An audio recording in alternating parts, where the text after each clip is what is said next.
veces, bueno, con mucha mayor frecuencia de lo que debería ser, con mucha mayor frecuencia de lo que nos deberíamos permitir como sociedad, tenemos opiniones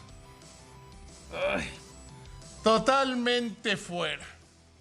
Si las opiniones fueran de Juanito Pérez, pues, pasa. Si fuera de alguien que en su red social pasa. Pero cuando son de tomadores de decisiones, cuando son de personas de poder real, cuando es incluso el presidente de la República que dice que el problema de las Afores es que se les olvidó que la gente se iba a hacer vieja. El presidente dejó claro en una sola oración que sigue creyendo que estamos en el sistema anterior, en un sistema de una bolsa ciega, que ahí sí afectaba el envejecimiento de la población, y no entiende que hoy, bueno, desde el gobierno del Cedillo, los mexicanos que tienen trabajo formal tienen acceso a su fondo para el retiro. Y si usted ha escuchado este programa, primero ha hecho muy bien. Segundo, conoce muy bien a mi amigo Carlos Ramírez, que es quizá la persona que más conoce del sistema de ahorro para el retiro y qué se debe hacer. Querido Carlos, qué placer saludarte.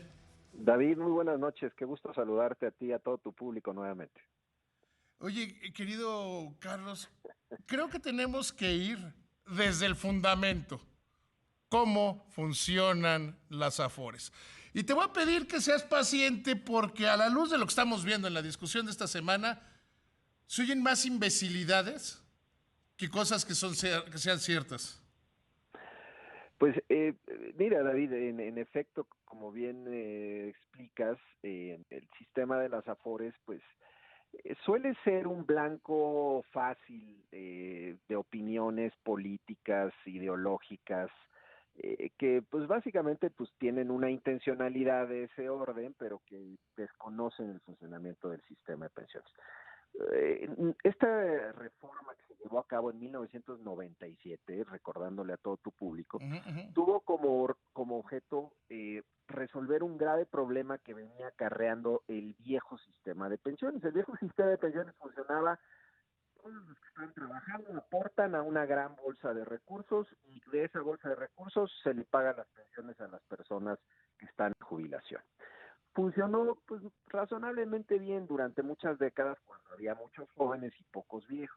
Sin embargo, conforme fue envejeciendo la población, se volvió notoriamente deficitario, es decir, ya no había dinero suficiente en la gran bolsa de recursos para financiar las pensiones de los adultos mayores. Entonces, se determinó cambiar a un esquema de cuentas individuales. En vez de tener un gran fondo colectivo donde tus aportaciones entran pero sin nombre y apellido, se determinó cambiarlo a un sistema de cuentas individuales, porque de esa manera proteges precisamente contra el envejecimiento poblacional del sistema. No se queda sin dinero el gran fondo de colectivo como antes, sino que individualmente se va formando un patrimonio, se le generan rendimientos y las Afores al final de la vida laboral se le paga una pensión al trabajador.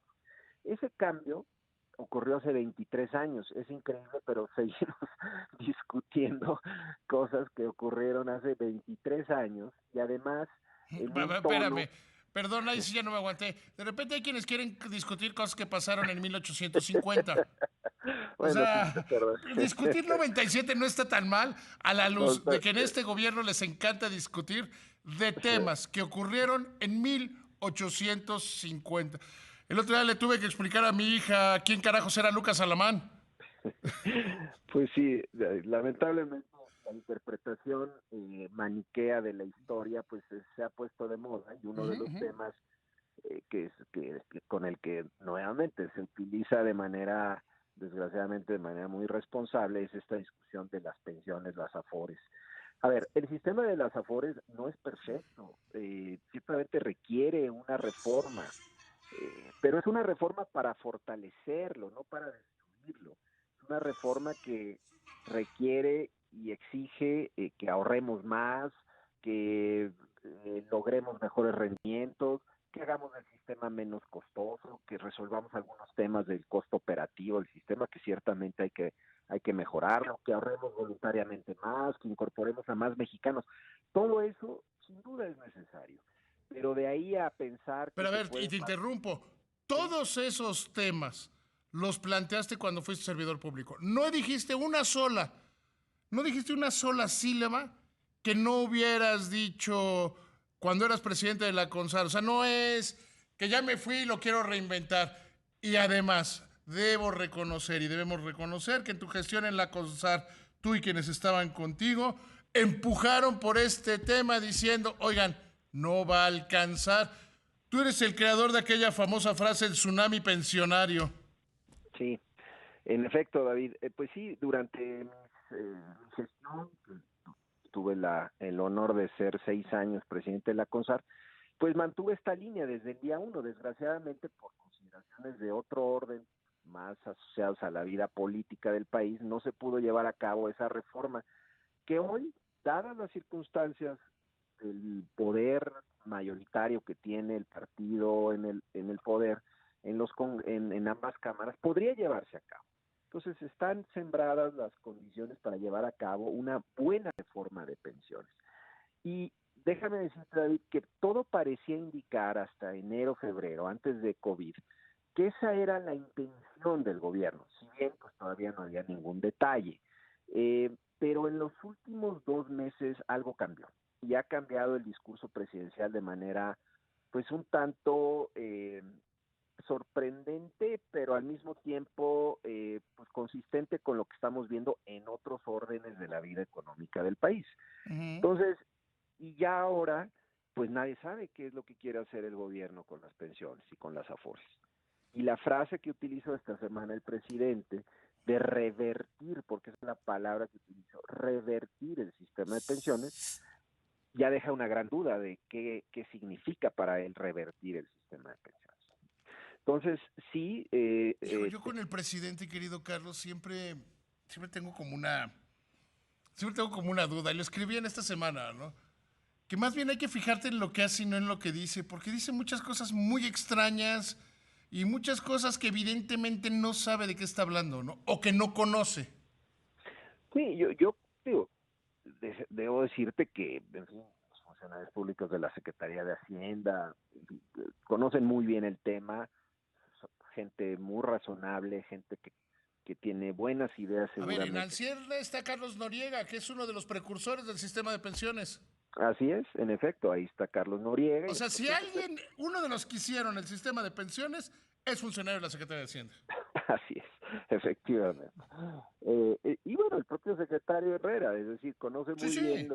los desafíos que tiene este sistema. Entonces, tienes Pero a ver, razón. si O te sea, fijas, no vienen las declaraciones de los funcionarios que conocen el tema.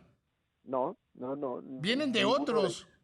Sí, ninguno de ellos se ha pronunciado, y por ahí hay algunos que pues, hablan obviamente sin mucho conocimiento, pero yo creo que debemos esperar. O sea, tal vez la frase del presidente fue un poco estridente. Hoy por la mañana, por ejemplo, matizó un poco su discurso, y bueno, hay que confiar en que en el segundo semestre, si finalmente se termina plantear una reforma en el periodo de sesiones que inicia el 1 de septiembre, sea una buena reforma. A Reitero, ver, una pero es que buena reforma. la reforma, una buena reforma, si volviéramos al sistema anterior, porque es lo que ha parecido que algunos quieren, quitarle el dinero a las Afores y mandarlo al Banco del Bienestar, es el camino más corto para que quienes se jubilen después no tengan dinero para hacerlo. Sí, en efecto. O sea, es Debo decir, regresar al México de mediados de los 90.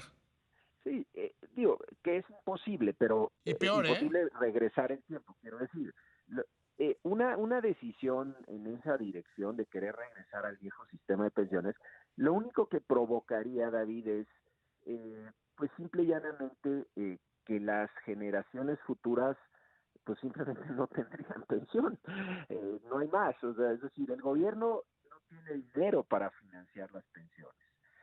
Hoy por hoy estamos financiando todos los mexicanos el legado del viejo sistema de pensiones, Ujú, gastándonos ujú. presupuestalmente más de 1 billón de pesos al año para financiar las pensiones nunca debieron haber sido financiadas con recursos de todos los mexicanos. Cada persona, pues en principio tendría que haber ahorrado para su retiro. Pero bueno, eso fue el pasado, por eso se reformó en el 97, pero seguimos pagando la factura, porque no se nos olvide que todavía viene una generación completa de mexicanos que se van a retirar bajo las reglas del viejo sistema. Entonces, pues querer regresar al viejo sistema es simplemente imposible, pero si a alguien se le ocurriese esa mala idea o esa terrible idea, tendría implicaciones de todo orden, pero lo que sí es un hecho es que los jóvenes se quedan sin pensiones. Los jóvenes para el futuro se quedan sin pensiones. Pues no habría dinero para pagárselas. Es que la única reforma sensata es que se aumenten las aportaciones de los trabajadores, de los patrones y del gobierno. Es la única. Es la única. No hay otra. No hay magia, esto no es un tema, yo siempre lo que he dicho es que las pensiones, digo, si bien tienen su componente técnico y complejo, etcétera, pero no son ciencia nuclear, es decir, si tú ahorras poco, pues vas a tener una pensión baja. Si tú ahorras mucho, vas a tener una buena pensión. En México pareciera, y no es privativo de México, ocurre también en otros países, pareciera que hay personas que piensan que se puede ahorrar poco y tener altas pensiones. Pues si conocen algún sistema de pensiones que haga eso, por favor que nos los presenten. Porque cuando se compara el sistema mexicano y se dice, es que México va a pagar bajas pensiones, bueno, estamos ahorrando más o menos la mitad de lo que deberíamos de ahorrar, pues no se puede tener grandes pensiones. En Dinamarca se pagan pensiones altísimas, pero se ahorra el 22% del salario. Y en Colombia, que es un país muy parecido, se ahorra el doble. Carlos, vamos a seguir platicando de este tema, si te parece. Te mando un abrazo. Saludos en tu casa. ¿Tu hijo sigue bien con el fútbol? Todo bien, estimado David, afortunadamente. Gracias. Siempre lo recordaré con cariño. Te mando un abrazo, que te vaya muy bien. Igualmente, David. Muchas gracias. Buenas noches. Hasta luego.